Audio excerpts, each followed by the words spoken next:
And this is possible because of the nature of the language. And I believe there was one, I don't know the context but there were multiple meanings all in the same one paragraph. Then there's something else, Chitra Bandhas, where the shloka forms patterns in the letters. And when the letters are put together in a certain sequence, it forms as if the shape of a drum, and the weaving pattern of letters. So if you take a verse and then you weave the letters across the verse in a particular way, you get another verse, different meaning, and so on. So there are many interesting things you can do with such things. Then you have patterns where verses, when they are laid out square, you go forward, you go backward, you go up, down, and they are all complete verses in themselves. Again, that shows an extraordinary genius of mind. And then comes the most amazing, which is a blending of intellectual brilliance and poetic composition with mathematics. So there is a famous example in European history where mathematics, as you know, really took its birth when the mathematics from India went to Europe. Until then, the church had suppressed all knowledge. They wanted people to remain dull, stupid, dependent on the church, and only their priests could have some knowledge within the boundaries of what the church permitted. So, many mathematicians in Europe would argue that the Roman numeral system was terrible for mathematics. The moment you went more than 100 or 200, there was no way to manage numbers. And only the best of their intellectual priests could do some manipulation of numbers, because the representation itself was disharmonious with the concept of number itself. So the Hindu number system, they already knew of, the mathematicians, and they wanted that to come forward, because with that the calculations become so much simpler with the concept of zero and everything else. But also with that came the knowledge and tradition of the mathematics from India. Now, this is again outside the scope, it's not within this book, but Sampananand has given a lot of things with mathematics also. But I want to give a few examples. There's something called Diophantine equations, which are some of the most complex and advanced mathematics. And we have Bodhayana doing Diophantine equations in India at least several hundred years before the European mathematicians. We have Indian mathematicians doing integral calculus and differential calculus at least several hundreds of years before Newton. So there is even the suggestion that these concepts were transferred from India. We don't have always evidence for all of these, but some of these we do have evidence. And so what we do find, and through that evidence, is when finally the mathematicians won over the church, they overthrew the church from the domain of maths. They seized the domain of maths with the Indian numeral system. With it came the Indian mathematical knowledge also. That triggered the whole awakening of mathematics in Europe. And one of the great mathematicians, and he was brilliant to this day, his name is, they write Euler, E-U-L-E-R, pronounced Euler in English for whatever reason. So Euler proposed this problem. You know the chessboard, if you put the horse on one corner and make it moves 2 steps forward, 1 step to the side. So if you make the horse jump all over the chessboard, can you cover all the squares without ever repeating any? This was a huge problem. It took, I think Euler solved it perhaps. It took about 300 years of struggle to solve it. Now we come to a Sanskrit verse. The verse is written here. Okay, and maybe I can read the meaning. Sthita samaya rajat pagatara madake gai. And second verse. The sandals which protect those who shine by their right attitude, whose place is in the center of the blissful rays, etc. That's the translation. If you saw the verse, you would say, another religious verse. You know, when you go to the hieroglyphs in Egypt, when they don't make sense, they will say religious hieroglyph. Doesn't make sense, right? So you'll find lots in India, a religious prayer. Most of the Veda is religious, ritual. No, it's not. It's profound scientific, sometimes technical knowledge also.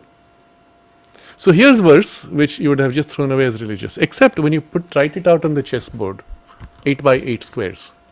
And now you put your horse on the corner and start jumping according to the number. So 1, 2, 3, 4, etc. You'll see the dotted line here. You have the solution to the problem of the horse jumping all over the board, never repeating any square once. And as it jumps, you repeat the verses. So you have the Sthita,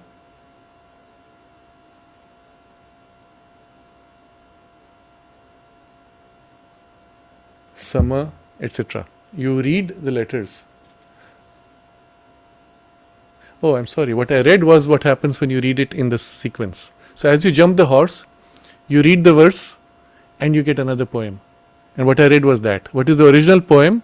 Again, O sacred sandals of the Brahman, you are always adored by those who have committed unpardonable sins, etc. That when you jump around with the correct solution to the horse problem, you get the sandals which protect those who shine by their right attitude, etc. So here is a poetry composed with rhyme and rhythm which actually solves that problem of the horse, and in the movement of the horse gives you a second verse that emerges out of the first. Imagine the intellectual brilliance of the person who composes this. Isn't that extraordinary? It's a 10th century manuscript, a saint who lived 800 years before Euler. Tamil saint Sri Desikan. Amazing. Why isn't this part of the Indian textbooks? Not just this, all such examples, and there's so much more, including engineering feats of all kinds across the temples, across the palaces all over India, across so many other things. Why shouldn't this be, in fact, the point of reference for a review of the civilizational ideals, aspirations, achievements to inspire the next generation? It's not there because the British removed it. After India won her freedom, it's not there because Nehru, Gandhi and the leftists prevented its return, to keep the mind enslaved, to cut off from the roots of the civilizational values. Any other civilization in the world, if it had achievements of this kind, would be presenting these to the young children from the beginning, making them learn by heart these verses and play with the outcome of it, if nothing else, isn't it? Rather than teaching, even today in India, stupid verses from England, 3 men in a tub, rub-a-dub-dub, 3 men in a tub, butcher, baker, candlestick maker. What are you talking about? And our exam questions to this day will ask questions like, how many wives does King Henry VIII have? Name them. That's your exam question for history of England in free India. Do you see the stupidity of the whole educational system and its attempt to numb the minds of the young and cause dislike, hatred, disdain, disgust for their own past and traditions? If you knew that these were written by the Brahmins of that time, you would say, the Brahmins are the epitome of the keepers of knowledge. They are some of the greatest creators of these skillful works, as the sculptor of the Shudra is the creator of the perfect work of painting or sculpture. Or the Kshatriya is the creator of the valor and the selfless courage and strength and other activities. Organization of the military might or organization of structure of administration, all of these would come under them. But this is created by the very people that Twitter head wants to kill and destroy. And instead our children grow up with disdain for Sanskrit and for the past. Those are old things. Here is the modern. Look at the modern and you look at everything from the West as superior somehow. Because they don't know. They were never told. Because their teachers didn't know. Because their teachers' teachers didn't know. Because it was all suppressed 100 years ago. And this is just a drop. Sampadananda has gathered from all over some of these gems, but there is so much more. If he took the trouble, it would have perhaps gone on to be too big.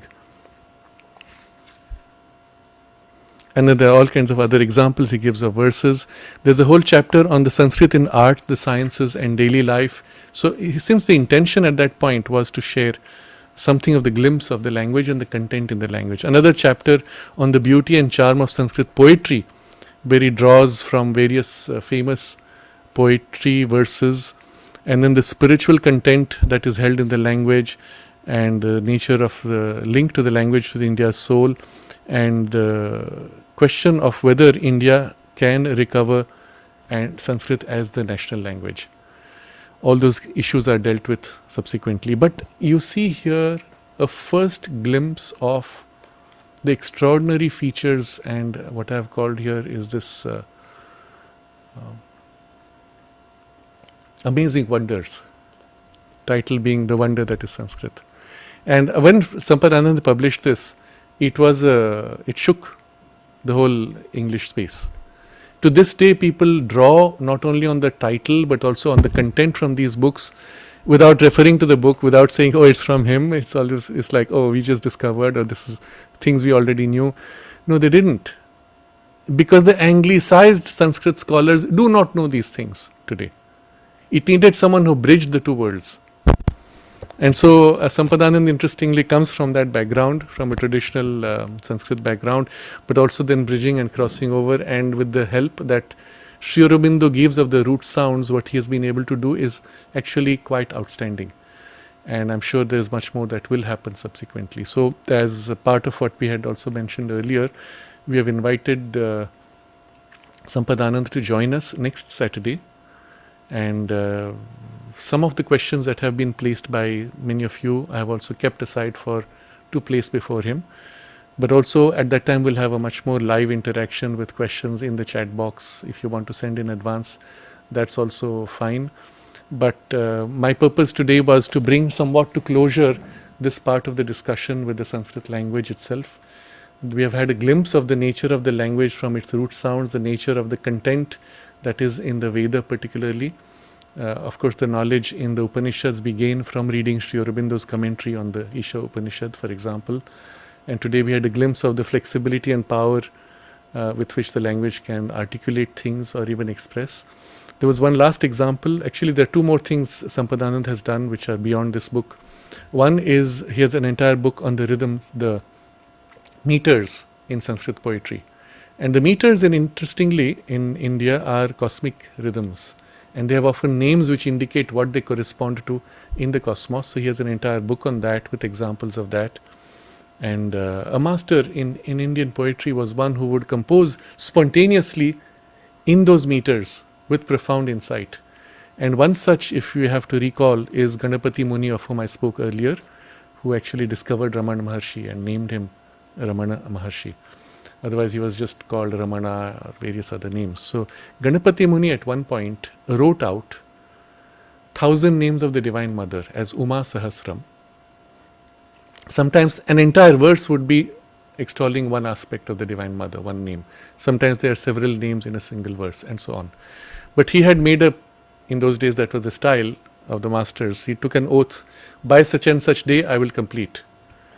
So as he started doing, it was not flowing at the pace he required. It was not happening at all, and more than half remained, and it was already evening. Next morning would be the end, and he would have lost his the oath that he had taken. So he goes to Ramana Maharshi and tells him, "Master, I need help. I cannot. About half is left." So Ramana Maharshi asks him to sit down. There are two people who are writing, and he goes into deep trance, and Ganapati Muni starts chanting. Verse after verse, just flowing. And why I'm saying this now is because every 20 or 25 verses, he changes the rhythm. Completely rhyme, rhythm are different in a different style, and the content just acquires a different character of the flow. And every now and then he shifts to another. Imagine the mastery that a poet has to have to be able to chant spontaneously, extempore, a verse with rhyme and rhythm, and then switch meter and hold that meter for so many verses, and then switch meter and hold that for so many, and go on for 1,000 verses. It is simply mind-blowing. The genius of these people. And these were considered to be normal geniuses, and we look to even more exceptional geniuses, isn't it? The modern mind, through the modern education, is so crude, so blunt, so weak, so fickle, so shallow, so dispersed compared to these. And this man is barely, 80 years ago. So, I can finish the story. He's chanting and it's flowing, and the people are struggling to keep up as he's dictating. And he completes the whole thing through the night, finishes 1,000 names of the Divine Mother. And when it's over, before daybreak, when it's over, Ramana Maharshi opens his eyes from trance. And then says, "Has all that I have said been taken down?" He was literally transmitting the whole thing. And Ganapati Muni tells him in so many words that we received all that was given to. He is also conscious of the source of this inspiration. And this is to give you a glimpse of how this whole field of poetry was a domain of spiritual inspiration. It was a means of consciousness growth, but also of consciousness articulation from a higher consciousness into the world of form and sound and power of rhythm and verse and spiritual experience. Without that, it was not composition arbitrarily. This is why you find some of these greatest creations, even in those verses, coming from saints. Mathematical creation of the horse is coming from a saint who's singing a verse which is a prayer to the divine. And so spirituality in India was not something cut off from life. It was literally empowering life with means which were extraordinary outside the domain of life. And the language which could make that bridge from the spiritual experience to the formulation was Sanskrit. And that's why it was sacred language. Even for the spiritual, for the saints, all the saints of India, irrespective of what region they were, irrespective of their local dialects or languages, knew Sanskrit, composed in Sanskrit, for the most part, with variations, exceptions, but at least they knew Sanskrit. So you get a glimpse even in that of the way the rhythms flowed and the mastery one had to have of the rhythms. And it's only recently that about now 25 years ago that we finally got the complete works of Ganapati Muni, whatever survives of his writings. Finally, it was one of his premier disciples who had the last works. While he was alive, I approached him and I requested him. I said, please, let's just put this while you're alive, you personally edit. He said, no, I will not give to anyone because nobody knows them like I do. I said, great, please, you do it. You oversee it, we'll get you the people.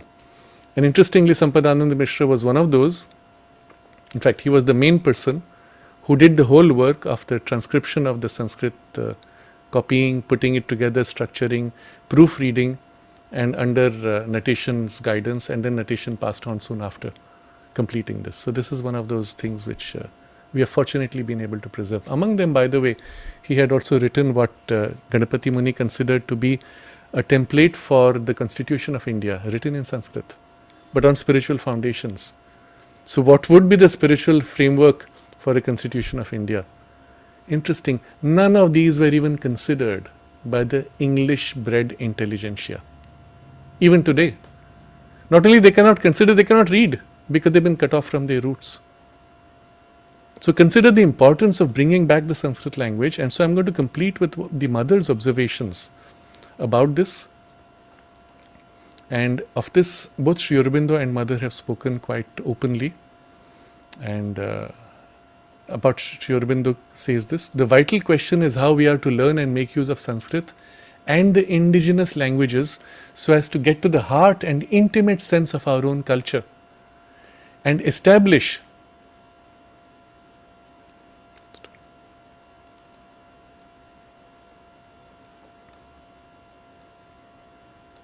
a vivid continuity between the still living power of our past and the yet uncreated power of our future. So he's telling you this, there is a living power of that which is held in the Sanskrit language, and with that, if we can build this bridge, it will lead into the uncreated power of our future.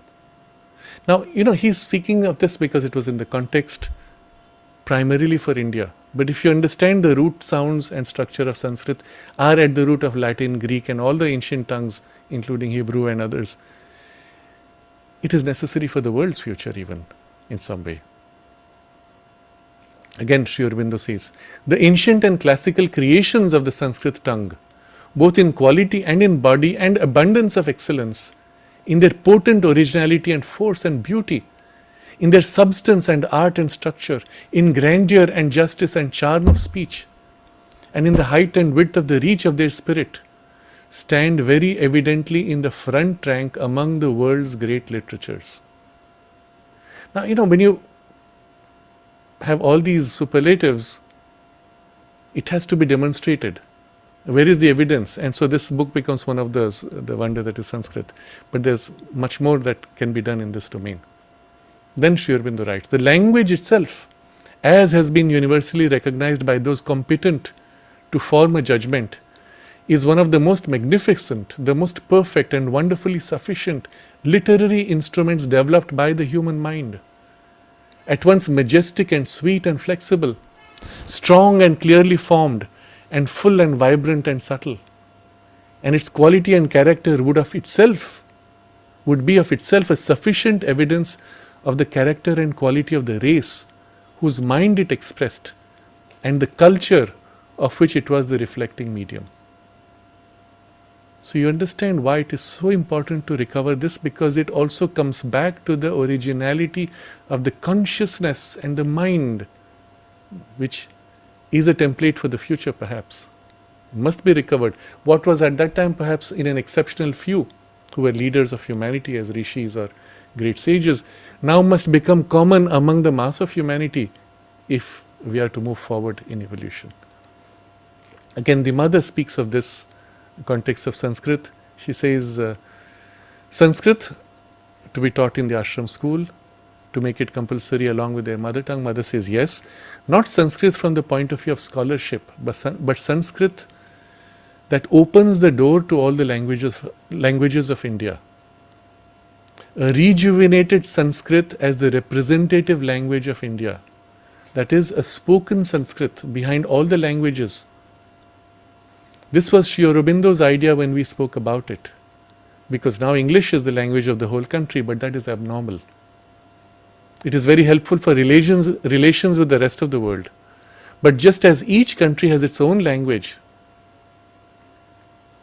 and then she speaks of how people want to quarrel when we speak of national language, each one wants his own language, etc. And then she says, this is something, no one should object to Sanskrit. It is a more ancient language than the others, and it contains the sounds, the root sounds of many words. This is something I studied with Sri Aurobindo, and it is obviously very interesting. Some of the roots can even be found in the languages of the world sounds, root sounds which are found in all those languages. Every child born in India should know it, just as every child born in France has to know French. You don't have to speak it perfectly, but you have to know it, she says. And then she says it will even bring unity within India. And so, but I hope that a day will come when it will be possible. I would like to have a simple Sanskrit taught, as simple as possible, but not simplified simple, by going back to its origin of the root sounds that are roots of the words which are formed afterwards. I don't know whether you have anyone here who could do that, she says. In fact, I don't know whether there is anyone in India who could do it. Sri Aurobindo knew. But someone who knows Sanskrit can. I don't know. So, well, I believe that we are at a point today where this is possible. There are very few people who have this, but a few people have it. And I believe this is work which needs to be done. I know Sampadananda personally, who is one who has gone deep into the roots, but this now has to spread. And I'm putting this forward to all of you. It does not matter whether you choose to learn Sanskrit or whether you choose to go into root sounds. Recognize this, recognize what this means, and then allow it to dawn into you. At least align yourself to the truth of this. And then mother's comment, 1965, interestingly. Someone asked, the language problem harasses India. Mother says, unity must be a living fact and not the imposition of an arbitrary rule. When India will be one, she will have spontaneously a language understood by all.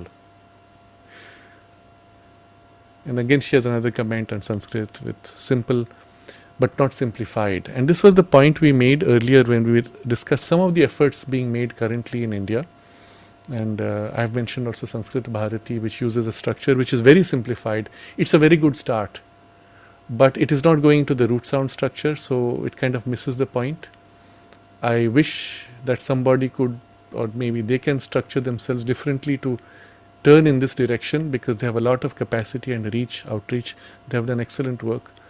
But by simplifying, you're reducing, not returning to roots, which is simple, not simplified. So this is a challenge we still have to resolve. Then finally, there is one comment. I will read from this William Jones, which is one of the very interesting. He was a scholar, he was a British philologist, he was a judge in the Supreme Court of Bengal and a scholar of ancient India. So he had this, he was not a colonizer, he had empathy, because I believe these are people who were actually reincarnations of some of the Indian sages perhaps even. But he was an exceptional person. So he had particularly dwelt on this idea that Sanskrit linked all the languages of the world. So he writes, and I'm quoting exactly now, the Sanskrit language, whatever be its antiquity, is of a wonderful structure, more perfect than the Greek, more copious than the Latin, and more exquisitely refined than either. Yet bearing to both of them a stronger affinity, both in the roots of verbs and the forms of grammar, than could possibly have been produced by accident. So strong indeed that no philologer can examine them all three without believing them to have sprung from some common source, which perhaps no longer exists. There is a similar reason, though not quite so forcible, for supposing that both the Gothic and the Celtic, though blended with a very different idiom, had the same origin with the Sanskrit, and the old Persian might be added to the same family. So you see, in the same direction as what Sri Aurobindo later developed and gave the evidence for. But that's about it. I think with this we will take a pause on all that we have covered so far. There were a few questions we had intended for today, but we'll keep that for another time. Next time we will focus on the interaction we will have with Sampadananda Mishra, and some of the questions which are pending I will bring within that context.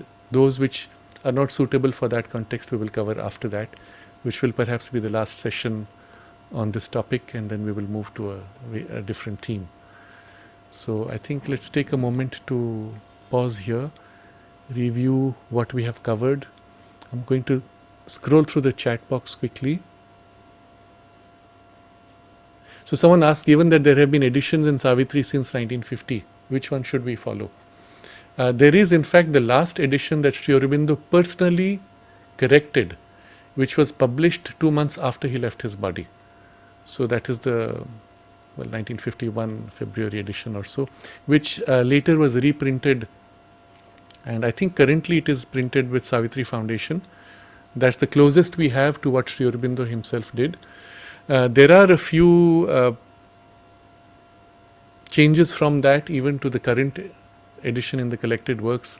I do not know the scope of that, but at least for many that's good enough. The centenary volume is not, because as I said there were about 500 corrections. Some of them simply errors made in copying, but sometimes there were improvements made by some proofreaders.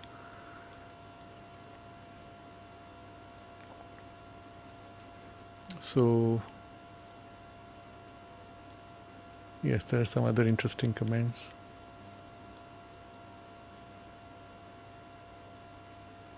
Maital is asking, to set up a school in India to bring back our contribution, what can Indian Americans do? Get funds, spread the word. Yes, perhaps you can do all that. The point though, it's at the moment at least, it's not, doesn't seem like it can happen top down. because the top-down institutions have been so powerfully hijacked that even if you try to, they will oppose and block it. So it seems like it will happen from a more grassroots awakening. But as for example here, so many of you asked, where can we learn? And unless there is some easy way through which you can start accessing and start learning casually perhaps, just allow the sounds to soak in and play with it. Sampadanand has been involved in a project, he's actually headed it, to create an app for teaching languages, particularly to teach Sanskrit. And so I just discovered that only yesterday, I didn't know about it. So we'll have him speak about it next week, and also what he plans to do in terms of courses. That will be a good start. For me, it's very important that we, from the beginning, root ourselves in the root sounds and grow inside out in learning Sanskrit. Of course, you can start learning verses, sacred verses, chants, dwell on the meaning as you chant. These are ways by which one internalizes any language. And that's it, I think. Let's take a moment then to concentrate, look back at the big picture of what we covered today, which justifies this whole exploration of this topic. The body of knowledge, a language itself that is able to articulate a spiritual experience and an intuitive experience and bring the full force and power in a manner which is at once powerful as well as supple and subtle. And we saw examples of how that can be. And then an entire repository of the civilizational aspiration and the soul of the nation held in this language, which has been cut off from its children. And yet it must inevitably come forward in some form or other. But it will happen by people waking up, and it starts with us, all of us. Wake up, become conscious of this, read a little bit, start learning a little bit. We'll share tools perhaps next time when we talk to Sampad. But read a little, start a little, dwell on Sri Aurobindo's writings, particularly in this way. You don't have to understand everything, you don't have to become a scholar, enjoy it. Don't worry if you forget, you don't have to be able to memorize and repeat what he taught you. As you read, you enjoy it, it fills you deeply, touches you deeply, that's nourishment for the soul. You may forget in the mind, but something deeply has moved. And that's how we will help bring back this power that is held in the civilizational past and the force that is present in the language. Inevitably, it will spread, and the future of the world even will be Sanskrit more and more. While keeping other languages, it will form like a link language because of its inherent capacity perhaps. Let's take a moment to concentrate in aspiration and in gratitude for Sri Aurobindo, who has given us all this, without which we would be completely lost.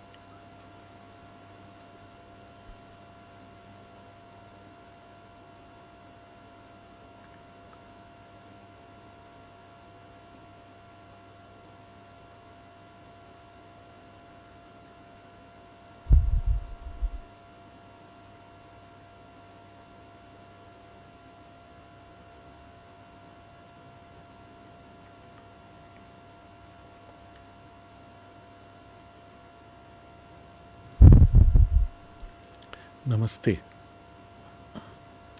Namaste.